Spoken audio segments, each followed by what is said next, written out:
nosso estudo sobre, desculpem-me, sobre os princípios fundamentais da doutrina espírita. É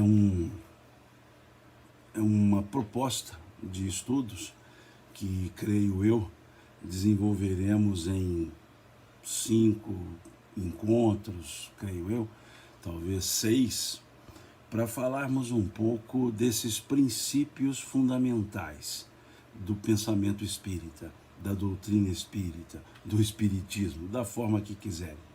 E nós chamamos princípios fundamentais, outras pessoas preferem chamar de bases, né, do espiritismo, mas eu chamo de princípios porque são elementos sobre os quais se fundamenta o pensamento espírita. Então, por isso, chamamos por princípios. E esses princípios, dependendo da forma didática que se queira utilizar, esses princípios podem ser 6, 7, 14. Então, nós vamos trabalhar aqui alguns princípios que fundamentam o pensamento espírita, ou sobre os quais, bases sobre as quais a doutrina espírita se fundamenta. Então, nós falaremos sobre Deus, sobre Jesus, sobre o Espírito, sobre a comunicabilidade dos espíritos, ou seja, a mediunidade, sobre a pluralidade das existências, ou seja, a reencarnação, sobre a evolução, sobre o livre-arbítrio.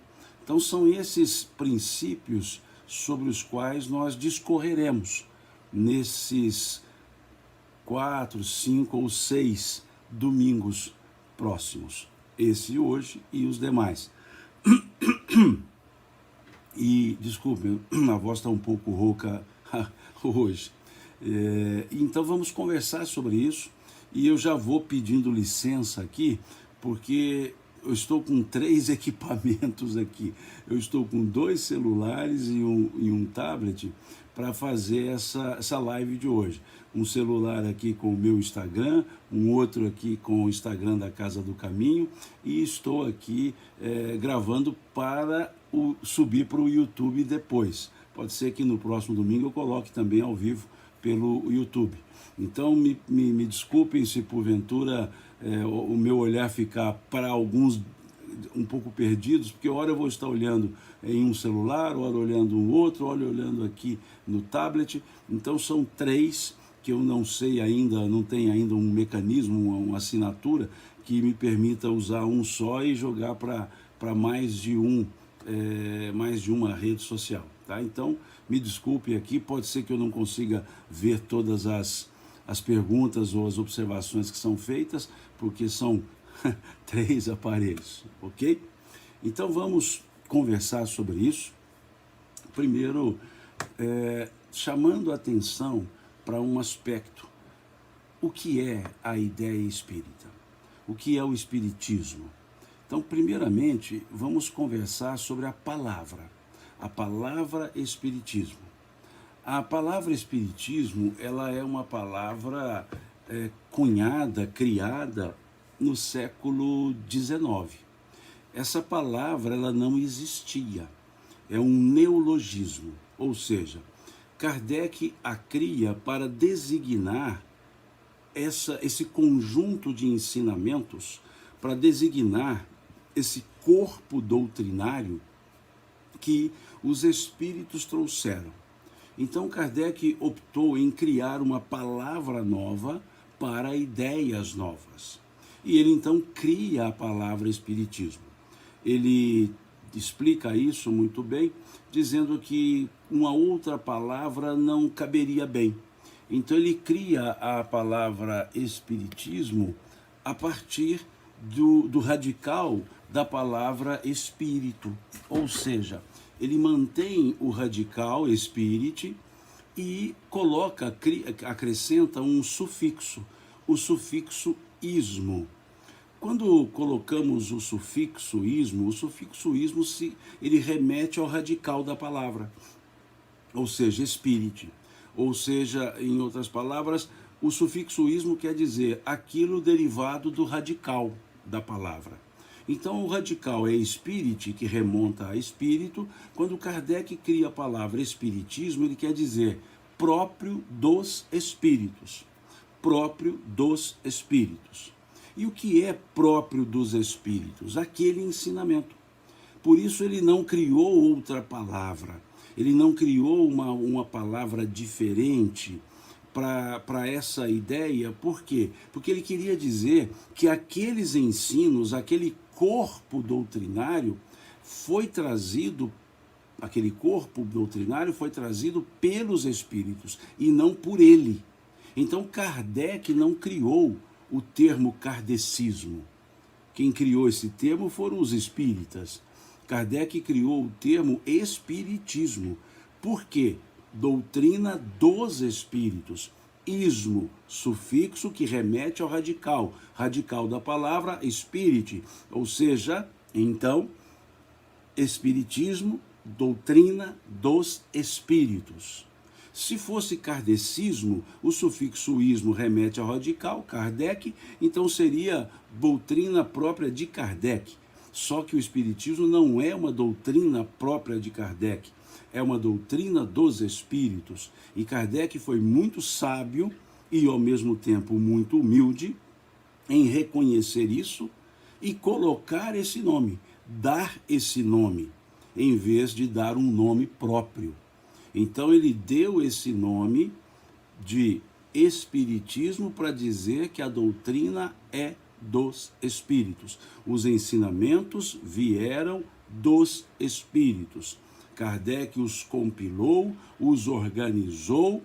Ele é um grande organizador, que nós chamamos codificador, do pensamento dos espíritos. O que foi um trabalho digamos, de grande envergadura, um esforço hercúleo feito por Kardec. Daí a importância de Kardec no processo de organização, de codificação do pensamento espírita. Esse é um primeiro ponto. E aí, isso Kardec explica muito bem na primeira introdução do Livro dos Espíritos. E essa é a explicação que Kardec traz, explicando por que ele deu o nome de Espiritismo, para justamente identificar a doutrina dos espíritos. E ele também criou a palavra espírita ou espiritista, para designar as pessoas que seguiam os ensinos dos espíritos, ou seja, seguia ao espiritismo. Então vejamos que são palavras novas. E por que eu digo isso? E por que eu digo que são palavras novas? Porque muitos textos antigos, antes da criação da palavra, colocam essas palavras como que se ditas anteriormente. E eu faço essa observação porque, infelizmente, em algumas traduções bíblicas, por exemplo, editora Ave Maria, coloca lá no Deuteronômio 18, no Levítico 19, a palavra espiritismo, a palavra espírita. Palavras que não poderiam estar no texto, porque não teriam sido escritas com essa ideia pelo autor desses livros. Porque simplesmente essas palavras não existiam. Então o Espiritismo não é sinônimo de evocação de mortos. Não é sinônimo de necromancia. O Espiritismo é muito mais do que isso. Necromancia, conversa com os mortos, nada disso reflete a doutrina espírita. A doutrina espírita é um corpo doutrinário, um conjunto doutrinário, um conjunto de ensinamentos sobre os quais se edifica o pensamento espírita. Então não podemos dizer que necromancia é o mesmo que espiritismo. Não. O espiritismo nos traz ensinamentos fundamenta-se em bases sólidas, bases do pensamento filosófico religioso, bases do pensamento científico. Então é mais, muito mais, do que essas palavras que muitas vezes são usadas em sentidos pejorativos. Então é preciso que entendamos isso. A doutrina espírita é uma ciência de características filosóficas e consequências morais. Vejam, ciência de características filosóficas e consequências morais. As consequências são edificantes, porque estuda-se, compreende-se, aplica-se. Por isso espiritismo não é sinônimo de mediunidade. Mediunidade é um dos princípios sobre os quais a doutrina espírita se coloca. Mediunidade não é uma invenção espírita, mediunidade é uma realidade que a doutrina espírita estudou. Reencarnação não é uma invenção espírita, reencarnação é um fato, é uma realidade que a doutrina espírita estudou. E assim, todos os outros princípios são reais e por isso mesmo a doutrina espírita se edifica sobre eles, esses princípios. Se há práticas estranhas, não tributemos essas práticas ao espiritismo, mas à incompreensão de algumas pessoas que se dizem espíritas e trazem suas próprias ideias e as colocam como se fossem ideias espíritas. É importante salientarmos esse sentido. Muitos fazem um espiritismo à moda da casa, o que não é correto. O que não é espiritismo. Só o é aquela ideia que se fundamenta nas bases espíritas.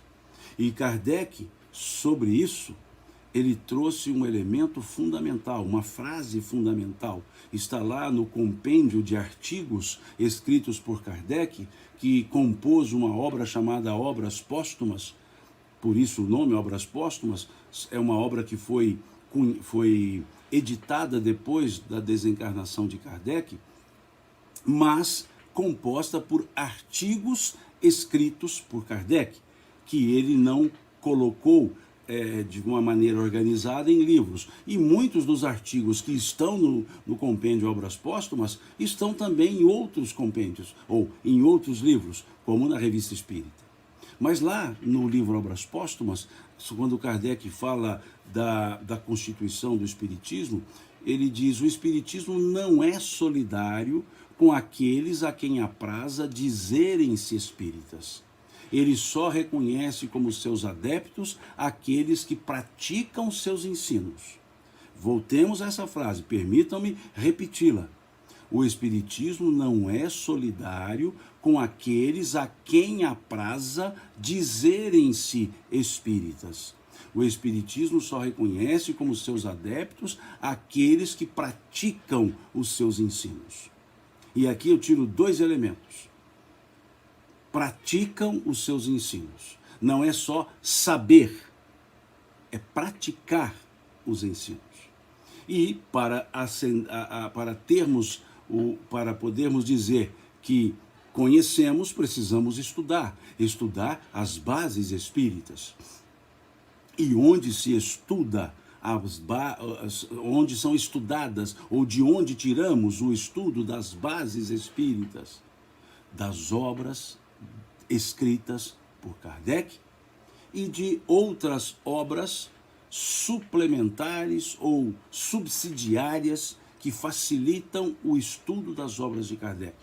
Como vemos obras psicografadas por Chico, por exemplo, e obras outras escritas por autores encarnados como Leon Denis, Alexander Aksakov, Gabriel Delany, Ernesto Bolzano, e depois, mais recentemente, estudos profundos sobre reencarnação, por exemplo, feitos por Hernani Guimarães Andrade, obras sobre o mundo da mente e espírito, escritas por Dr. Jorge Andréa dos Santos, e assim temos outras obras que nos dão subsídios para entender o pensamento espírita.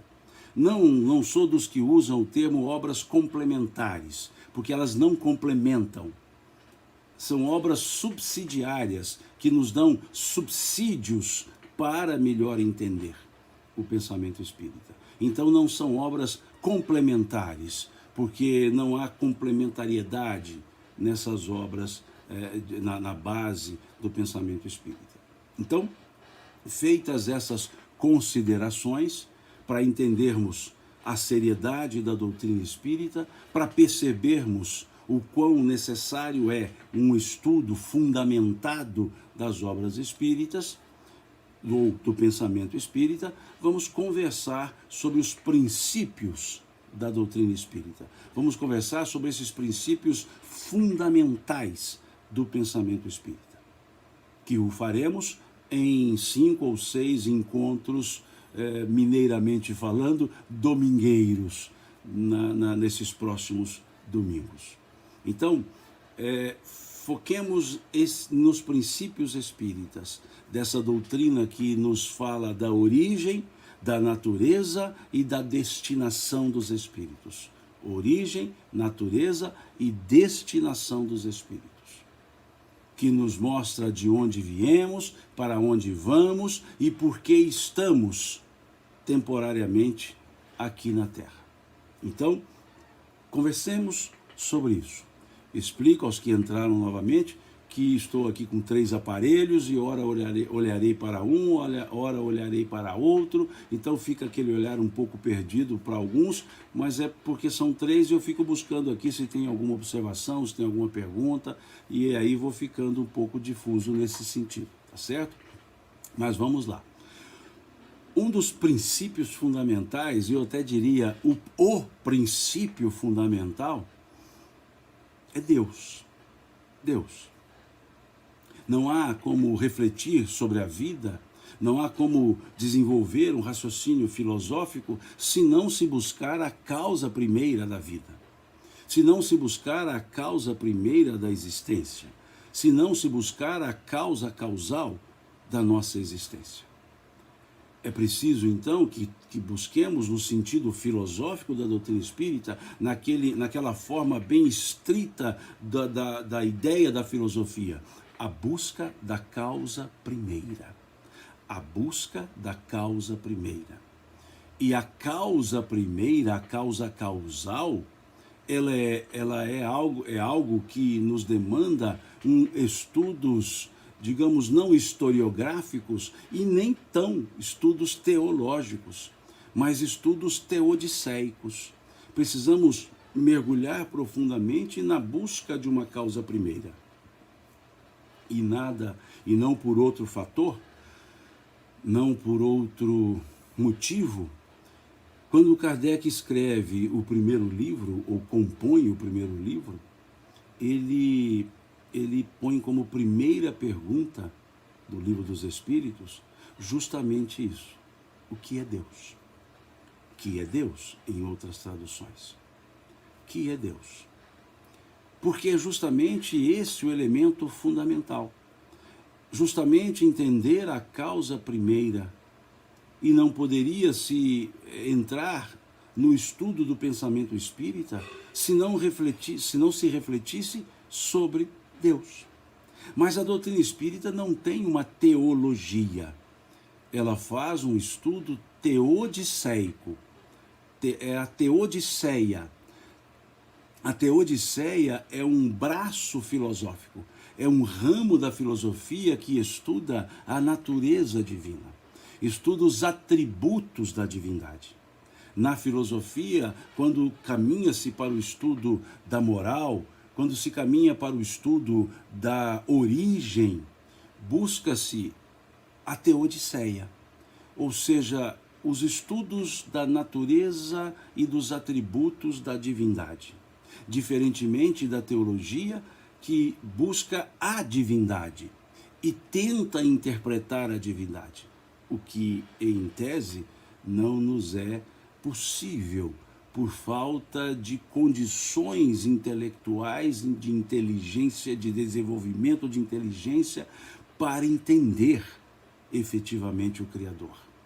Então eu costumo dizer, com todo respeito, que a teologia é um estudo reducionista sobre Deus.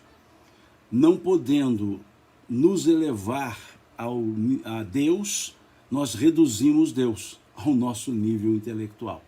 A teologia, ela obnubila o pensamento. Há uma obnubilação do pensamento, em que, em vez de expandirmos-nos em termos de inteligência para buscar o Criador, reduzimos o Criador ao limite da nossa inteligência. E aí queremos circunscrever os limites de Deus. O ser eterno, o ser incriado, cujo entendimento para o não criado não passa pela racionalidade, não há uma concepção de incriado, não há uma concepção para se dizer quando surgiu Deus, e aí cria-se uma ideia reducionista para tentar explicar Deus e mais, tentar explicar as vontades de Deus. Deus não é voluntarioso, não dá para colocar em Deus características humanas. Dá para se buscar no ser humano características divinas, mas não dá para colocar em Deus características humanas.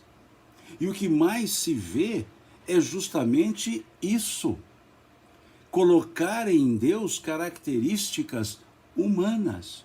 Vejamos, chamar Deus de ciumento, Senhor dos exércitos, colocar em Deus, Deus como Senhor de privilégios, que privilegia um povo, não privilegia outro, colocar em Deus a ideia de que ele criou um povo só, e esse um povo sobrepõe aos demais. Mas se Deus criou um povo que ele chamava de meu povo na ideia teológica, se ele chamava de meu povo, os outros povos vieram de onde? Não foram criados por Deus?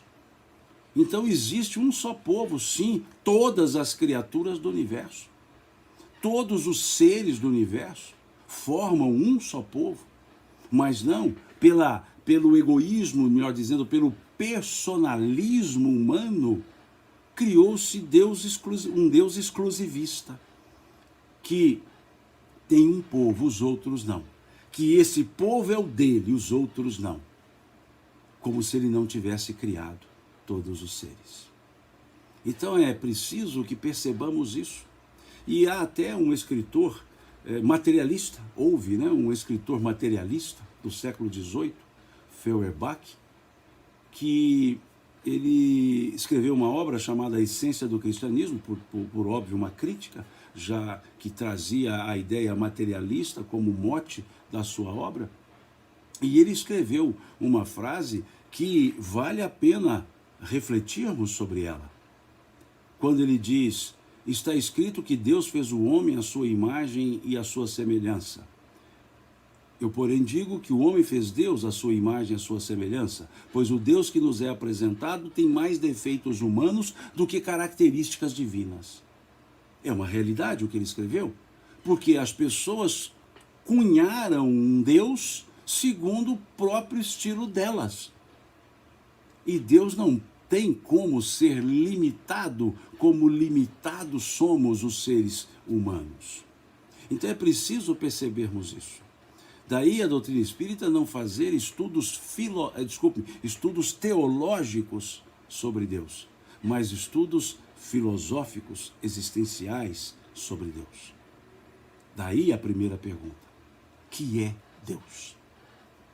Se olharmos o aspecto filosófico, nós vemos três características, três elementos que são colocados no estudo teodiceico, no estudo sobre Deus. A chamada essência absoluta, a existência perfeita e a causalidade universal. Quando se estuda filosoficamente sobre Deus, esses três elementos são fundamentos para o estudo. A existência absoluta. Não é existência relativa. O que é uma existência relativa? Uma existência criada. Então ela deriva, ela é uma existência derivada. Nós somos existências derivadas, porque nós fomos criados. Então não temos a existência absoluta, nós temos a existência derivada, a existência relativa. E a filosofia justamente chama isso, chama dessa forma, melhor dizendo. E aí Deus tem que ter a existência absoluta, o incriado. Existência absoluta não pode ter uma pré-existência. Então, Deus é a essência absoluta, a essência de onde tudo deriva, mas que não derivou de nenhum lugar. Vejam como não é simples esse entendimento. O quão complexo é para uma mente limitada como a nossa. E alguém dizer que a nossa inteligência não é limitada, desculpe-me, está caminhando para o mundo divino, porque a não limitação é do aspecto divino, é da essência absoluta. Então, a essência absoluta que permite a chamada existência perfeita, o segundo elemento, existência perfeita. E o que é a existência perfeita? É justamente o não limite, a não origem, a imanência, a onipresença. É uma existência perfeita. E, por isso, o terceiro elemento, causalidade absoluta. Ou, melhor dizendo, causalidade universal. O que é causalidade universal? Tudo que está no universo e o próprio universo deriva dele. Ele é a causalidade universal. Esses três elementos estão na filosofia. Há séculos estão no pensamento filosófico.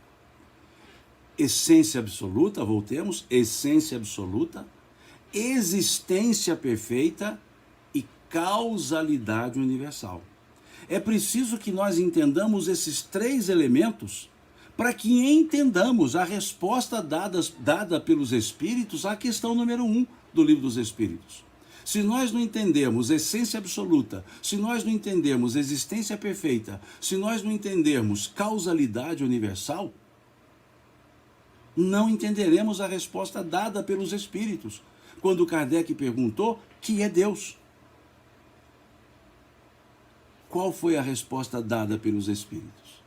Deus é a inteligência suprema, causa primária de todas as coisas. Vejam a resposta. Uma resposta nada teológica, eminentemente filosófica. Deus é a inteligência suprema. O que é inteligência suprema? Essência absoluta, existência perfeita.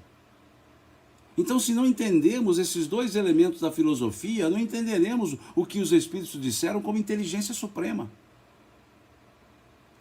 A inteligência suprema é a essência absoluta e é a existência perfeita. E depois eles acrescentaram causa primeira ou causa primária de todas as coisas. O que é causa primária de todas as coisas? Causalidade universal.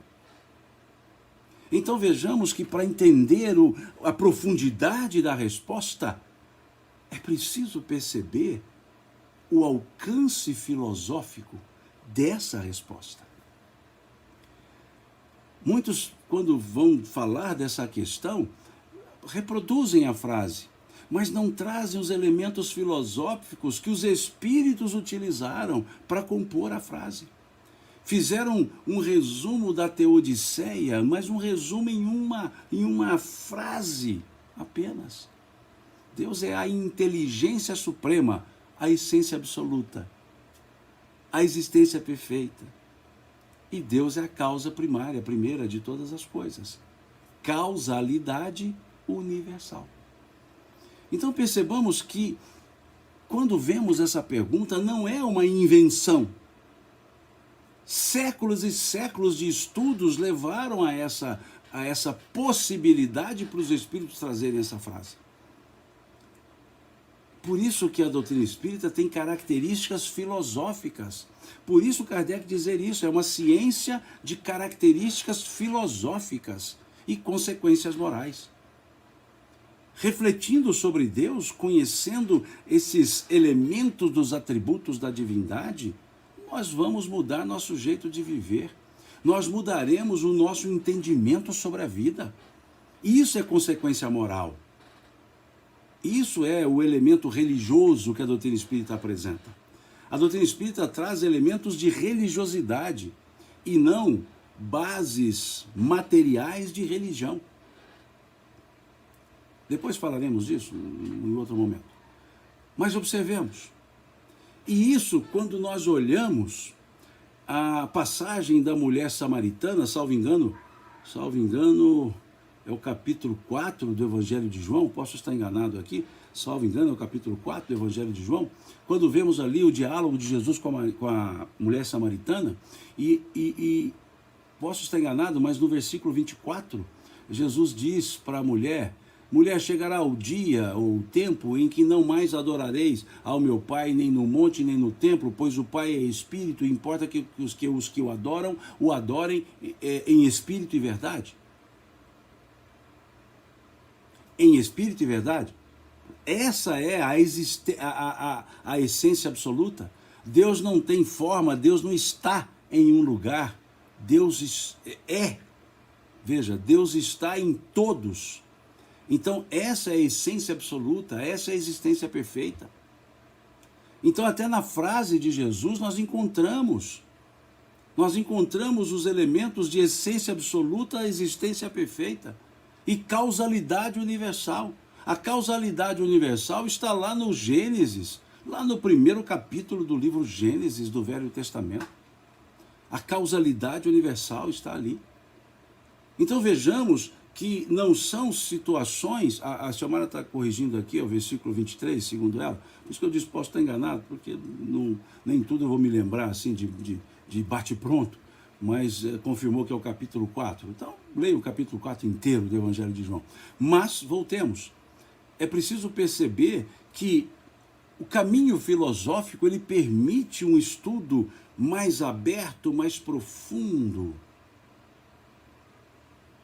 do que amarras teológicas.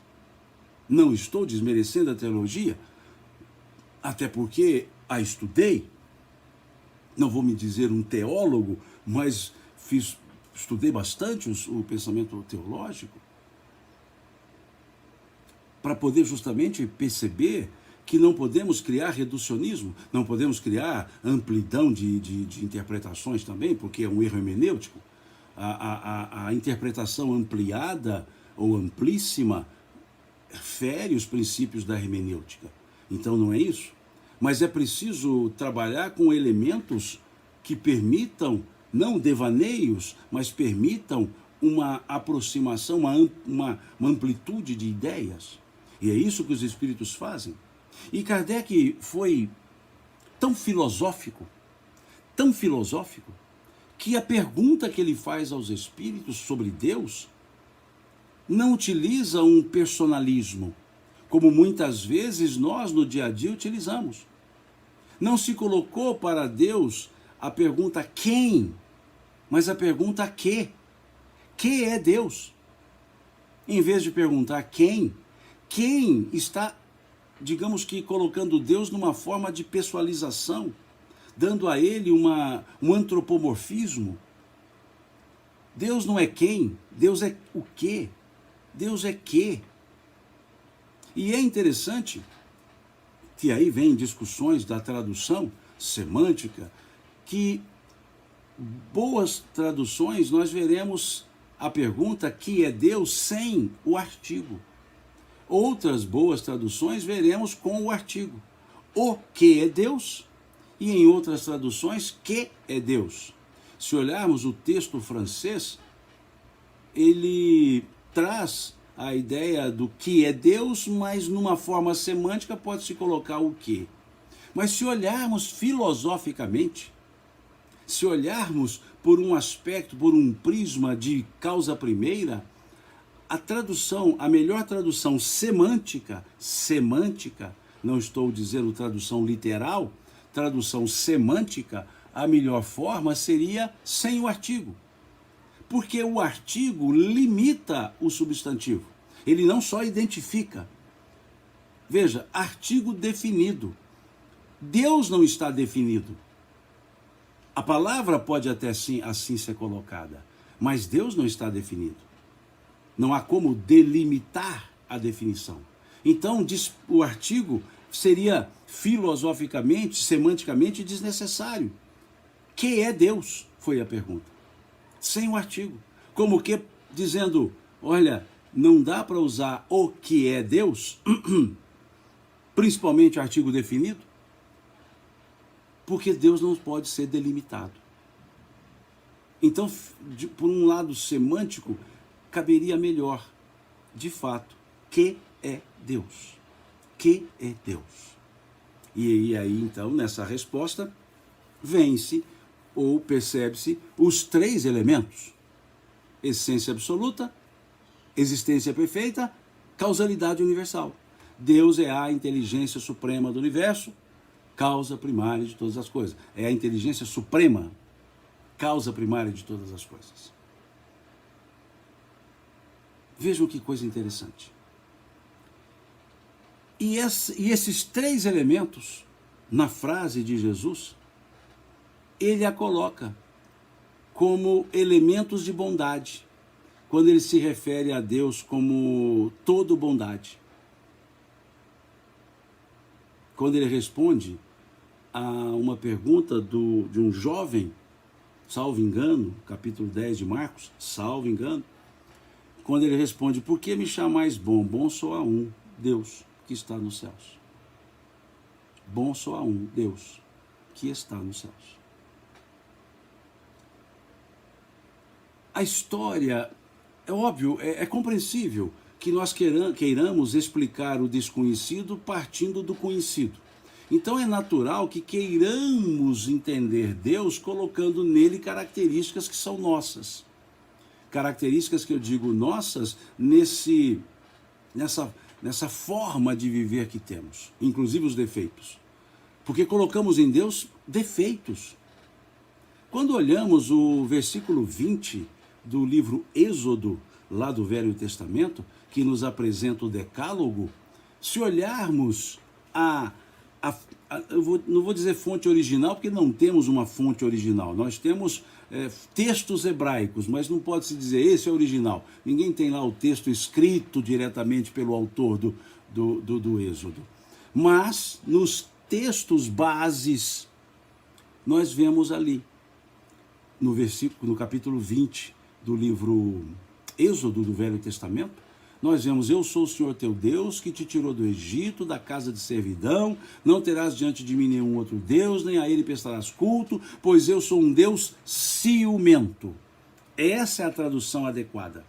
Pois eu sou um Deus ciumento, que puno a iniquidade dos pais dos filhos na terceira e quarta gerações.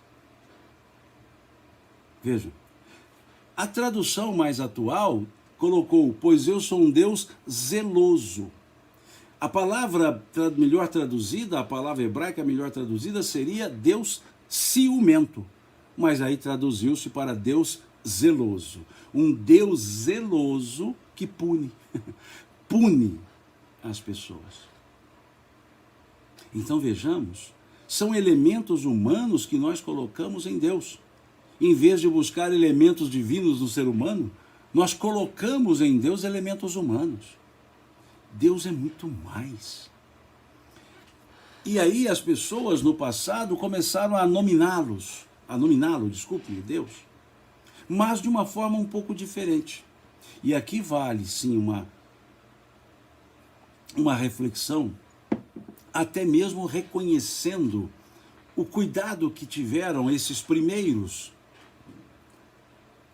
ao tratar ou ao se referir a Deus.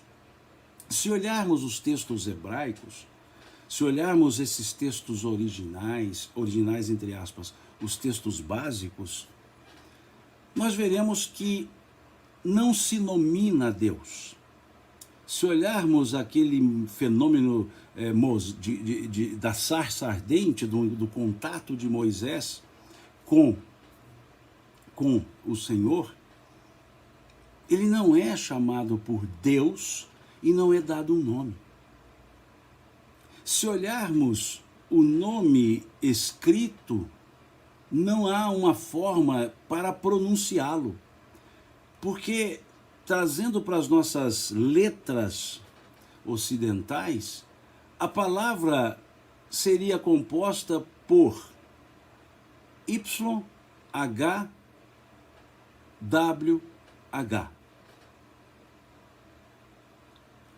Vejam, consoantes, impossível de pronunciá-las.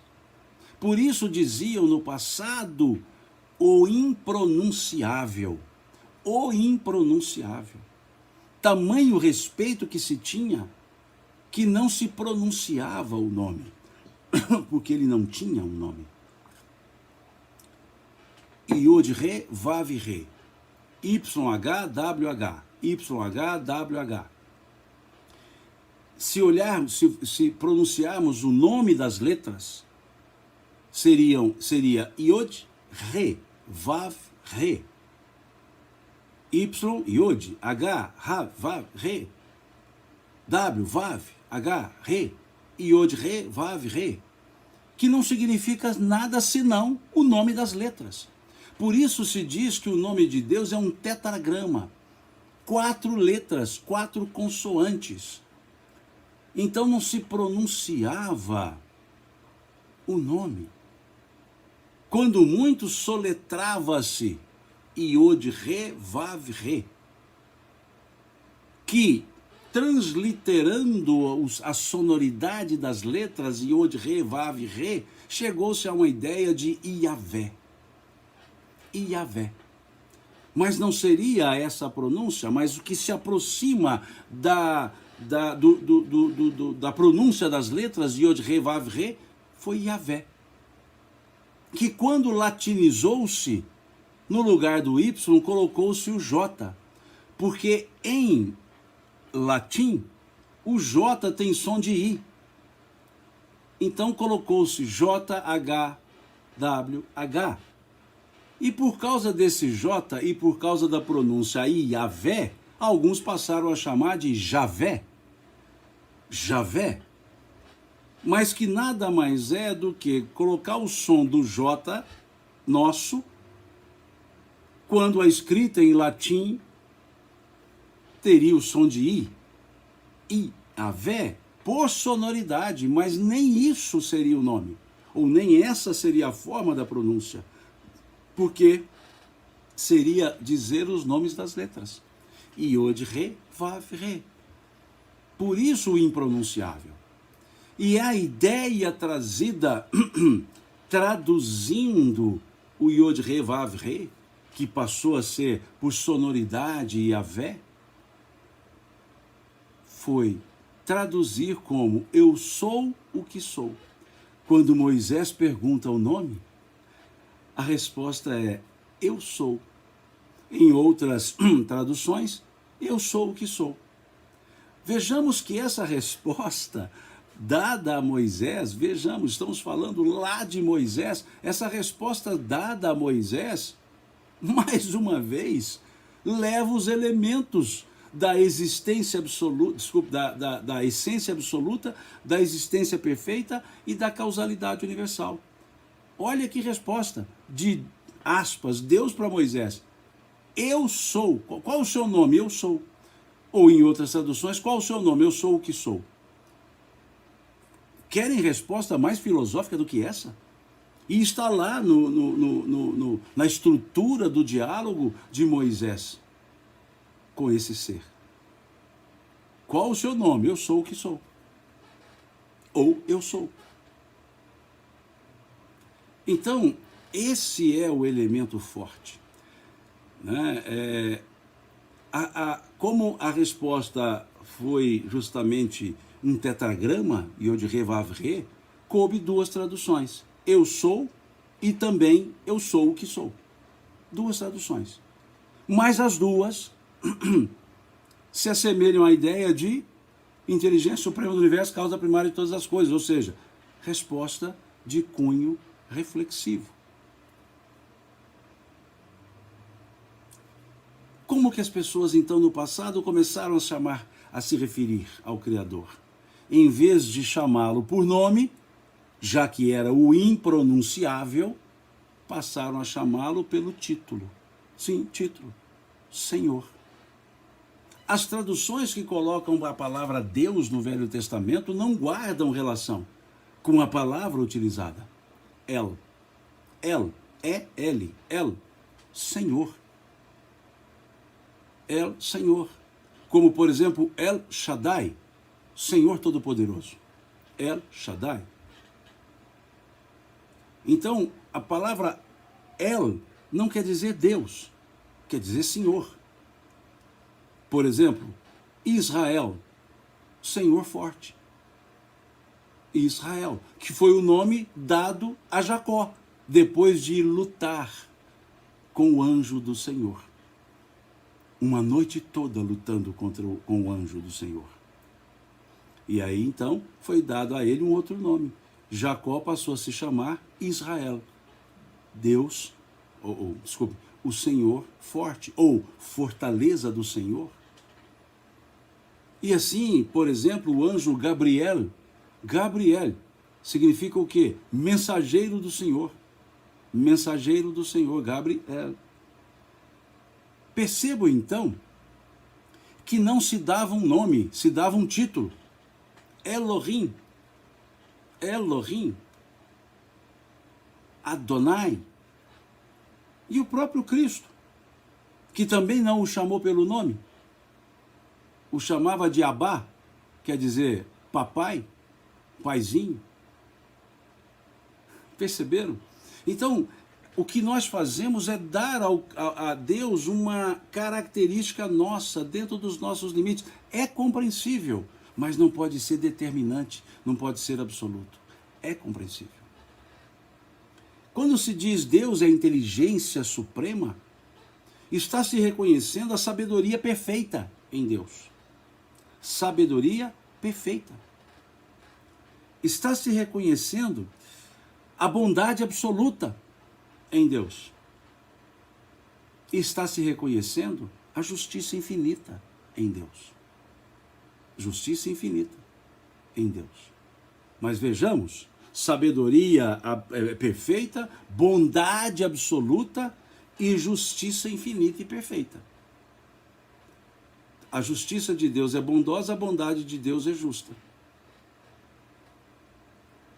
Então, vejamos o quão importante é refletir sobre isso, sem amarras impostas por pensamentos teológicos reducionistas.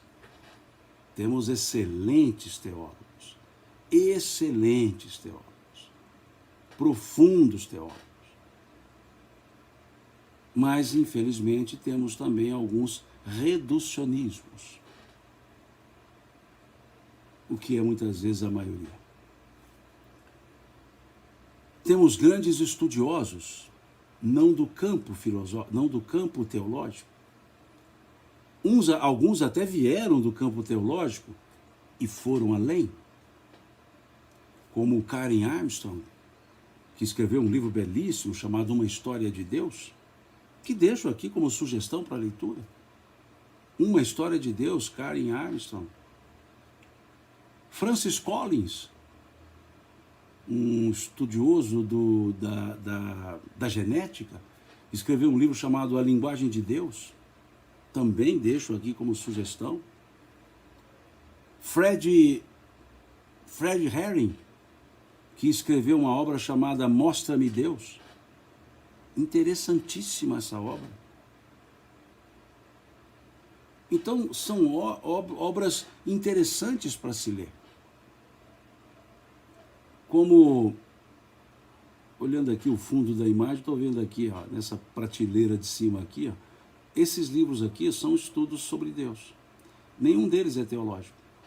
São estudos de cientistas, de filósofos, de pensadores.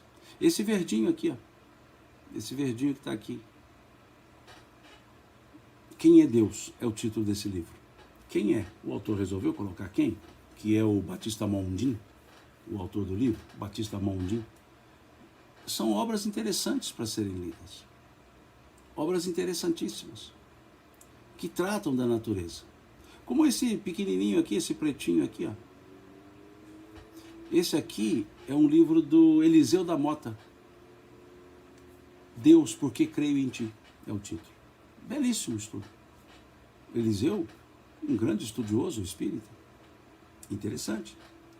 Então, é preciso que nós busquemos esse entendimento.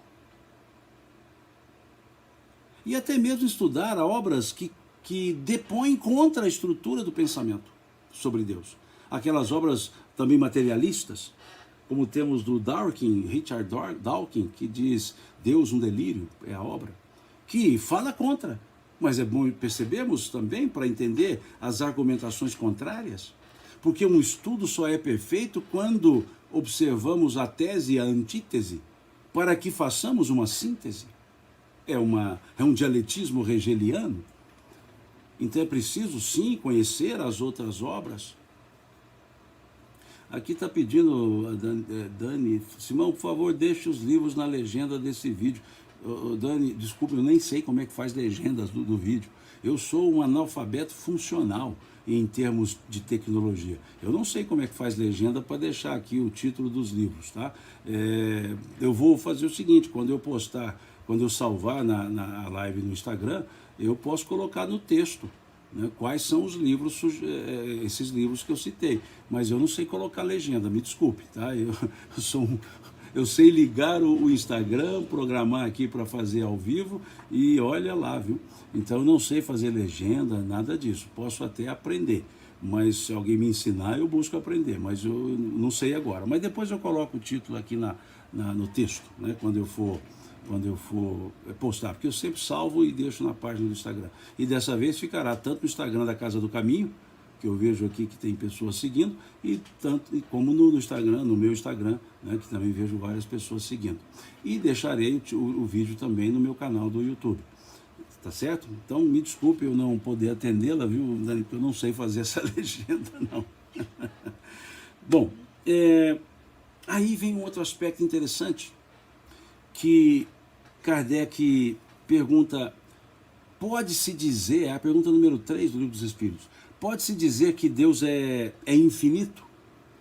E os Espíritos dizem assim, pobreza de linguagem. Eu acho ótimo essas respostas dadas pelos Espíritos, porque eles são educadamente diretos. Educadamente diretos. Kardec pergunta lá, poder-se-ia dizer que Deus é infinito? E eles respondem assim, definição incompleta, pobreza de linguagem. E é justamente isso. Nós temos uma pobreza de linguagem para tentar explicar Deus. Por mais que nos esforcemos, por mais que expandamos os nossos raciocínios, ainda somos limitados para esse entendimento profundo. Então, quando perguntou aqui, o Ronel coloca a questão número 3 aqui no Instagram, diz, né, pobreza de linguagem. Pobreza de linguagem. Nós precisamos perceber isso. Mas não quer dizer que a pobreza de linguagem nos impeça de refletir sobre Deus. E Kardec, então, como eu disse no início, propõe um estudo teodiceico, busca o elemento da teodiceia. Ele então vai buscar comparações, por assim dizer, para o entendimento sobre Deus. É um estudo que ele busca os atributos da divindade. Ele busca elementos para a prova da existência de Deus, a partir da questão número 4 do Livro dos Espíritos. E ali, óbvio, ele busca por analogia das provas. Se buscarmos, por exemplo, a questão número 4, Kardec pergunta justamente isso, onde se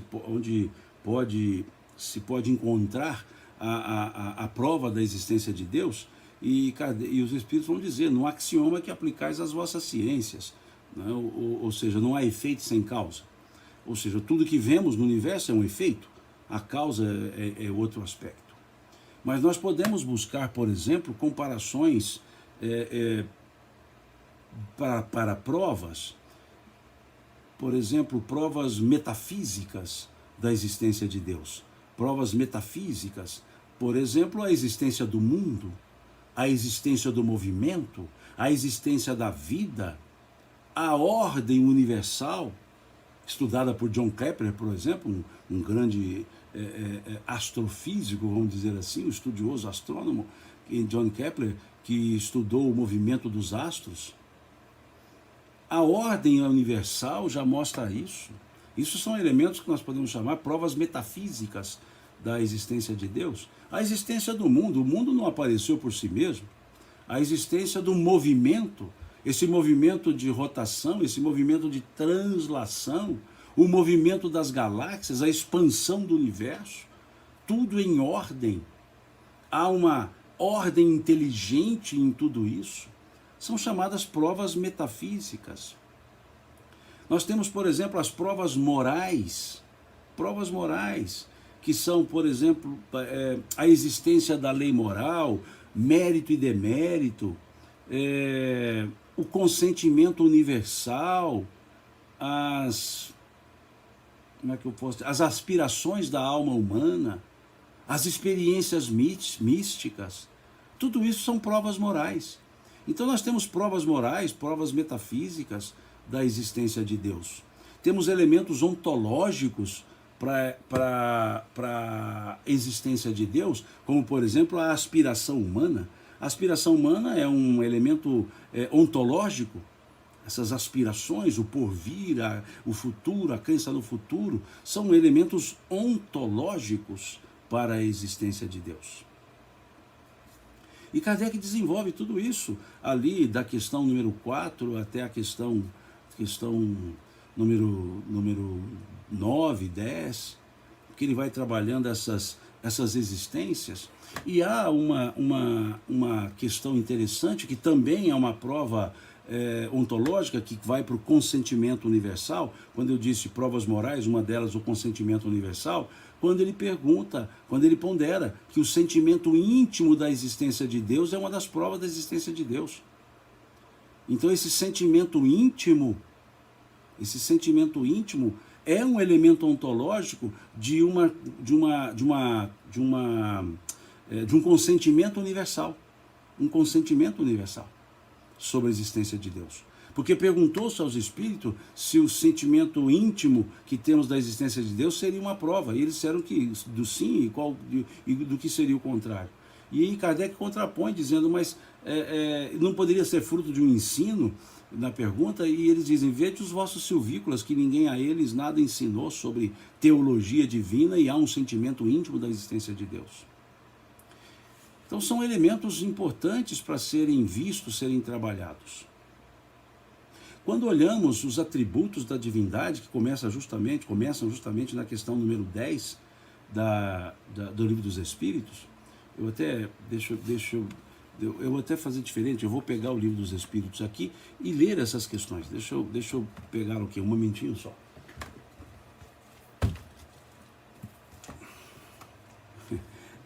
Alguns já conhecem o meu Livro dos Espíritos, né, tadinho, todo já precisando ir para uma reformazinha, mas eu nunca tenho tempo para levá-lo para a reforma, porque eu sempre estou lendo, sempre estou estudando, então cada vez eu vou piorando mais o meu coitado do Livro dos Espíritos, né?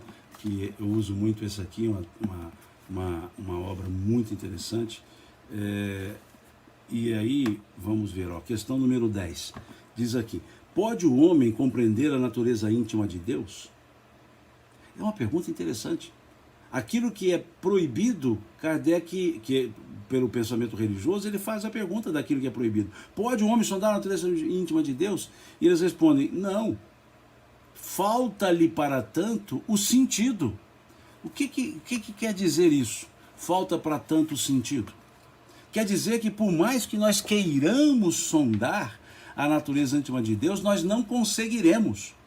Não é o não proibitivo, é o não fático. Não temos condições para isso.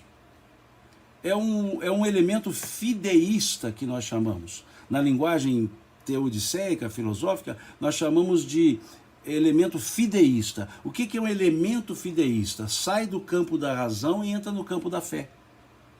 É diferente de doutrina. Não é doutrinário. É no campo da fé. Então veja, quando falamos, esse é um argumento fideísta, quer dizer, saiu do campo da razão e foi para o campo da fé. Por que foi para o campo da fé? Porque transcende o elemento da razão. Eu não posso refutar algo porque a razão não abarca. Eu posso continuar estudando até desenvolver a razão e conseguir abarcar. É diferente da proibição. Deus não é indiscutível, Deus é incontestável. Pode-se discutir sobre Deus, mas não há como contestar a existência de Deus. Pode-se negar a existência de Deus. Posso negar a existência de Deus, mas não posso contestá-la, porque ela é realidade. Então eu posso discutir e posso negá-la, mas não posso contestá-la, porque ela é real. Então isso que nós chamamos de elemento fideísta. E Kardec, com base nessa resposta, que não conseguimos sondar a natureza íntima de Deus, porque é um sentido que nos falta, ele faz uma segunda pergunta, a questão número 11. Ele diz, será dado um dia ao homem compreender o mistério da divindade? Por isso o campo fideísta, mistério, é campo fideísta. Então vem Kardec nessa pergunta número 11 dizendo, será dado algum dia, em um dia ou algum dia, ao homem compreender o mistério da divindade? E a resposta foi perfeita. Quando seu espírito não mais estiver obscurecido pela matéria e pela sua perfeição, se houver aproximado de Deus, o homem então o verá e o compreenderá. Então, haverá um momento em que entenderemos esse mistério da divindade? Sim. Quando será esse momento? Ele não é datado, ele não é cronológico. Quando será esse momento? Quando não mais estivermos obscurecidos pela matéria e quando pela nossa perfeição nos aproximarmos de Deus. Aí o entenderemos e o veremos. Olha a resposta interessante dessa questão número 11.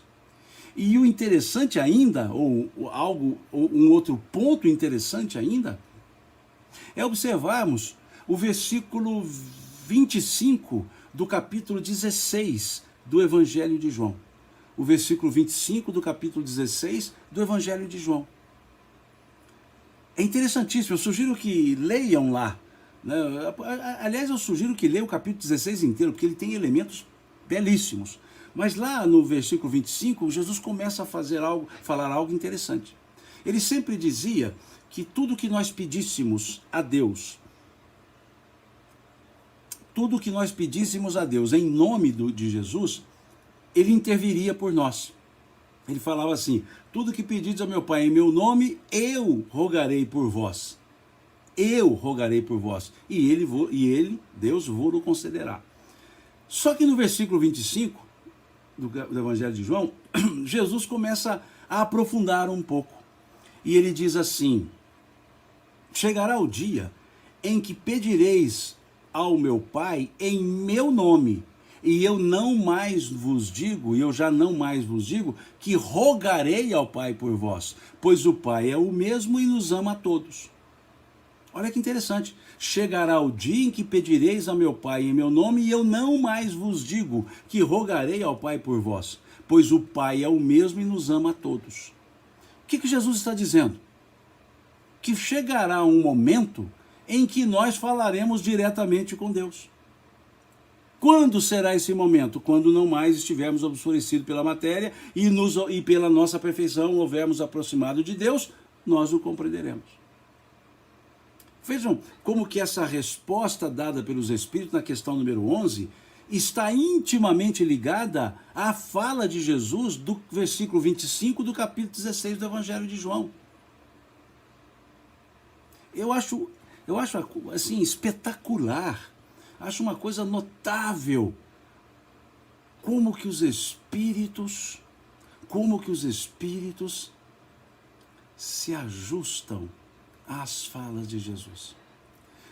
Quando olhamos essa questão número 11 e observamos o versículo 25 à frente do capítulo 16 de João, nós vemos a mesma coisa. Nós vemos em palavras diferentes, em estruturas diferentes, o mesmo sentido. Os espíritos, o ensinamento espírita, ele não se distancia em nada daquilo que Jesus trazia. O que faz o distanciamento são as criações teológicas. As criações teológicas criam distanciamentos, mas as criações teológicas, as invenções teológicas, são de pessoas. Então, voltem e leiam lá, versículo 25, capítulo 16 do Evangelho de João, vejam o contexto, antecedam um pouco ao versículo 25 e vejam essa questão número 11. E na lógica kardeciana, com base nessa resposta dada à questão número 11, Kardec propõe, se nós não conseguimos entender a natureza, podemos ter alguns ensaios. Em outras palavras, ele diz assim, se não podemos compreender a natureza íntima de Deus, podemos ter ideia de algumas de suas perfeições? Os espíritos disseram, sim, de algumas, porque seria uma pretensão entender a perfeição completa em Deus. Ele disse, sim, de algumas. O homem as compreende melhor à medida que se eleva acima da matéria. Ele as entrevê pelo pensamento. Muito interessante. E aí, nessa ideia, então, na questão número 13, Kardec traz alguns elementos para entendermos a perfeição que é Deus. Então ele coloca ali, Deus é eterno, Deus é imutável, imaterial, único, onipotente, soberanamente justo e bom, que são os elementos da teodiceia. A teodiceia ainda vai com onisciente, onipresente, mas são os elementos da teodiceia, porque vejamos a questão número 13. Não foram os espíritos que disseram esses atributos, foi Kardec que propôs aos espíritos esses atributos. Veja a questão número 13. Quando dizemos que Deus é eterno, infinito, imutável, imaterial, único, onipotente, soberanamente justo e bom, não temos uma ideia completa dos seus atributos? E os espíritos respondem, do vosso ponto de vista, sim, porque acreditais abranger tudo. Mas ficais sabendo que há coisas acima da inteligência do homem, do homem mais inteligente, e para as quais a vossa linguagem limitada às vossas ideias e sensações não tem como se expressar. Então Kardec propôs esses atributos, dizendo, dá para abarcar tudo com isso? Os espíritos disseram, pelo vosso ponto de vista, sim, mas não pela totalidade. Porque ele diz que nós achamos que podemos explicar tudo, mas nossa linguagem é muito limitada para expressar tudo isso.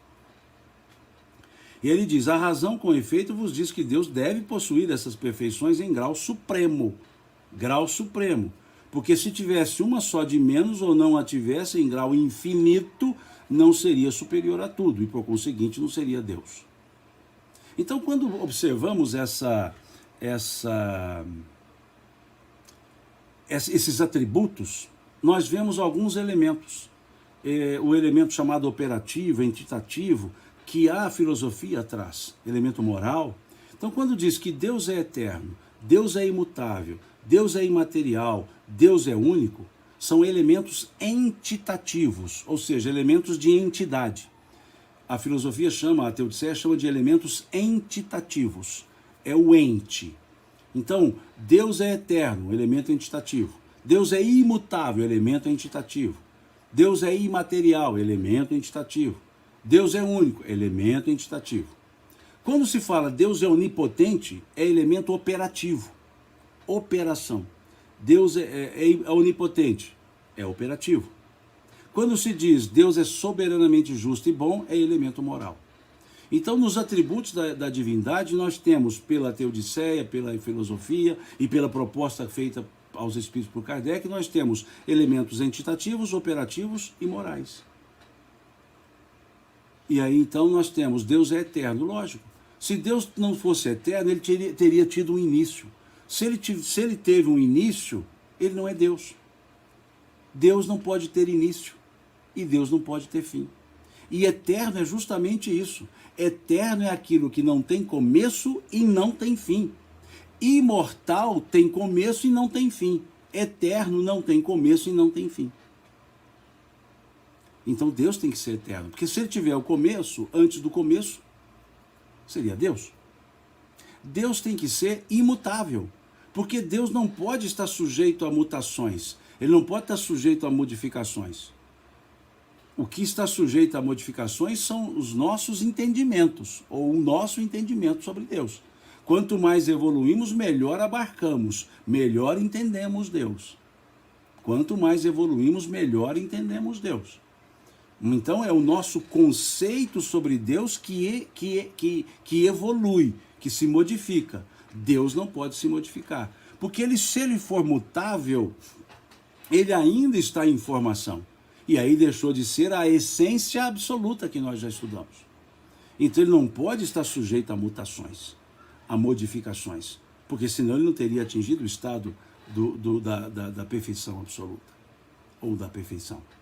Deus é imaterial, porque se ele for material, ele está sujeito às leis da matéria. E uma das leis da matéria é a mutação. Então, sendo imutável, ele não pode ser material. Então Deus é imaterial. Deus é único. Porque se ele não for único, teremos mais de um. E se tivermos mais de um, aquele que tiver algo a mais será o Deus. Então sempre Deus tem que ser único. Ele não pode ter um segundo. Ele não pode ter um outro Deus. É uma questão pura e simples de unicidade de existência de Deus. Deus tem que ser onipotente, ou seja, Deus tem que ter toda a força, toda a potência. Deus não pode estar limitado. Ele é ilimitado em tudo em sua potência. Então ele é onipotente. E aí podemos acrescentar onipresente. Ele está em todos os lugares, sem estar em nenhum deles. Aquilo que Jesus disse à mulher samaritana, capítulo 4 de João. Deus é espírito, importa que os que o adoram, o adorem em espírito e verdade. E Deus precisa ser soberanamente justo e bom. É o elemento moral. Soberanamente justo e bom. Justiça sem bondade é vingança. Bondade sem justiça é uma ingenuidade. Então Deus é soberanamente justo e bom. Por isso sempre digo que a bondade de Deus é justa, a justiça de Deus é boa.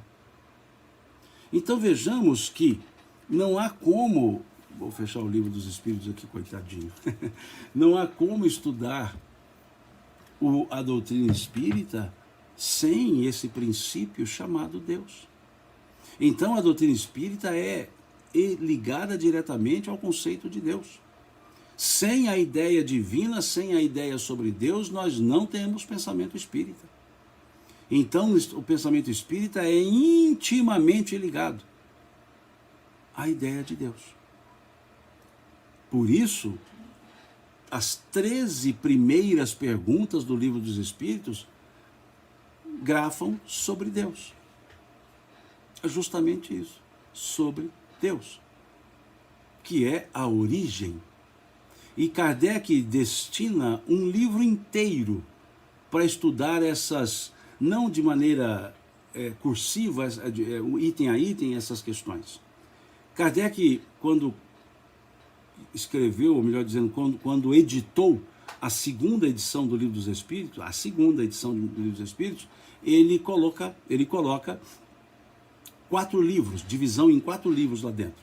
Livro primeiro, livro segundo, livro terceiro, livro quarto. Isso está lá na estrutura do Livro dos Espíritos. E o livro primeiro ele chamou das causas primeiras. E é justamente as 13 questões sobre Deus. Das causas primeiras. E essas causas primeiras, Kardec escreve uma outra obra chamada A Gênese. A Gênese. que foi a sua última obra. Ele escreve uma obra justamente para falar da origem. Por isso ele dá o título de A Gênese, não é o Gênesis. O Gênesis é o primeiro livro do Velho Testamento. Ele dá o título de A Gênese, justamente para estudar essas 13 questões. Não questão a questão, estudar o conteúdo trazido pelos Espíritos a partir dessas 13 questões feitas por Kardec. Então nós temos uma obra inteira sobre isso. Eu vou postar depois, assim que encerrar, o nome dos livros que eu sugeri aqui para vocês. Bom, é essa a nossa ideia para o primeiro momento, ou seja, para esse nosso primeiro encontro. Até demorei um pouco, é de 1 hora, passei 15 minutos. E a nossa ideia é falar o segundo princípio no próximo domingo, que é Jesus. E dizer que Jesus não é um dos princípios básicos da doutrina espírita, significa que não se conhece o pensamento espírita. O pensamento espírita está intimamente também ligado ao pensamento do Cristo. Tanto é que nós temos um livro todo voltado para isso, que é o Evangelho segundo o Espiritismo, que não é o Evangelho dos Espíritas. O Evangelho dos Espíritas são 4, Mateus, Marcos, Lucas e João. O Evangelho segundo o Espiritismo é uma interpretação, é uma forma hermenêutica dos evangelhos escritos pelos 4 evangelistas. Então, no próximo domingo nós falaremos sobre esse princípio chamado Jesus. Vamos conversar um pouco sobre Jesus. E eu sugiro que já leiam o primeiro parágrafo da introdução do Evangelho segundo o Espiritismo, para a gente entender um pouco esse princípio, esse fundamento chamado Jesus, esse fundamento doutrinário chamado Jesus, ok? Hoje, então, falamos de uma maneira mais resumida sobre esse fundamento chamado que é Deus, e aí, próximo domingo, falaremos sobre Jesus, como um dos fundamentos para o pensamento espírita. Muito obrigado a vocês aqui do meu Instagram, a vocês aqui do Instagram da Casa do Caminho, a vocês aqui do YouTube. Muito obrigado pelo acompanhamento, pela presença de vocês. Fica já desde hoje o convite para seguirmos com os estudos na próxima semana. E mais uma vez, explico. Quem está no meu Instagram, ora viu olhando para o outro lado, quem está no Instagram da Casa do Caminho viu olhando para outro lado, e a mesma coisa do YouTube, é porque eu estou com 3 telas aqui simultaneamente falando e gravei pelas 3, tá certo? Então é por isso que fica esse meio perdido. E eu não estou muito habituado a ler 3 comentários simultaneamente, então vou aprendendo, tá certo? Então, brigadão, bom domingo para todo mundo, boa semana para todo mundo, que Deus nos abençoe. E sempre agradeço na minha forma mineira pela paciência, a presença de vocês. Deus lhes pague. Até domingo que vem, se Deus quiser.